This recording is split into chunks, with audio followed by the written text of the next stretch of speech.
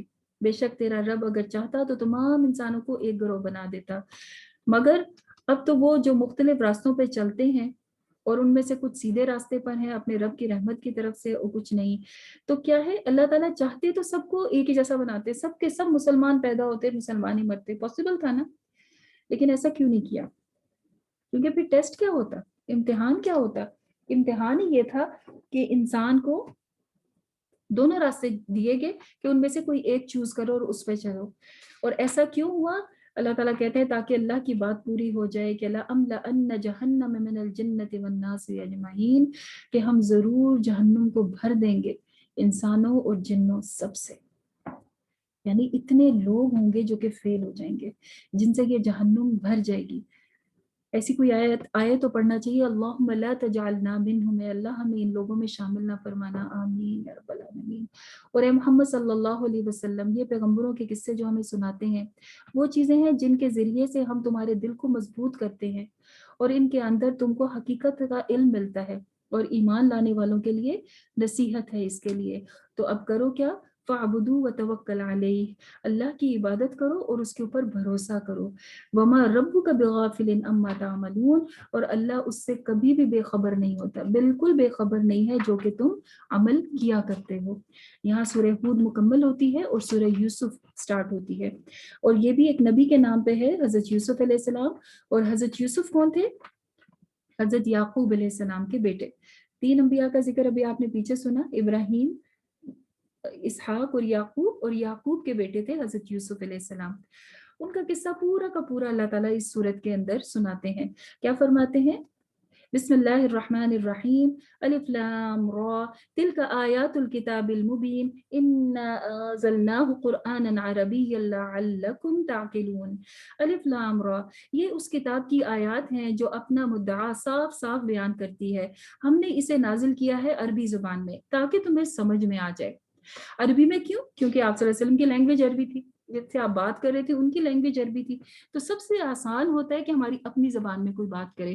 تو اللہ تعالیٰ فرماتے ہیں ہم نے عربی میں نازل کیا، اور عربی کی بہت ساری کوالٹیز بھی ہیں، وہ ایک فصیح اور بلیغ اور بہت زیادہ جو ہے وہ بلاغت، مطلب اپنے اندر بہت ڈیپتھ رکھنے والی زبان ہے۔ ایک ورڈ کئی چیزوں کو ایکسپلین کرتے ہیں، مطلب آپ اس کے اوپر پورے سینٹینسز لکھ سکتے ہیں، اور عربک میں صرف ایک ورڈ ہوتا ہے جس سے ساری بات سمجھ آ جاتی ہے۔ تو اللہ تعالیٰ نے عربی میں نازل کیا اس کتاب کو، اور اے محمد صلی اللہ علیہ وسلم، ہم اس قرآن کو تمہاری طرف وحی کریں گے جو کہ بہترین احسن القصص ہے، جو بہترین واقعہ سناتی ہے اور حقائق آپ کو آپ کے سامنے رکھتی ہے۔ اور پھر سٹوری شروع ہوتی ہے حضرت یوسف علیہ السلام کی، کہ جب یوسف علیہ السلام نے ایک خواب دیکھا اور جا کے اپنے والد کو بتایا کہ میں نے دیکھا ہے کہ ایک سورج، چاند اور 11 ستارے مجھے سجدہ کر رہے ہیں، تو اس خواب کا کیا مطلب ہے؟ اور یہ اس وقت کی بات ہے جب کہ یوسف علیہ السلام چھوٹے بچے تھے، تقریباً 10-11 سال تک کے بچے تھے، اور انہوں نے یہ خواب دیکھا۔ تو والد چونکہ نبی تھے، وہ سمجھ گئے کہ اس خواب کا مطلب کیا ہے، تو کہنے لگے کہ بیٹا یہ خواب اپنے بھائیوں کو نہ سنانا۔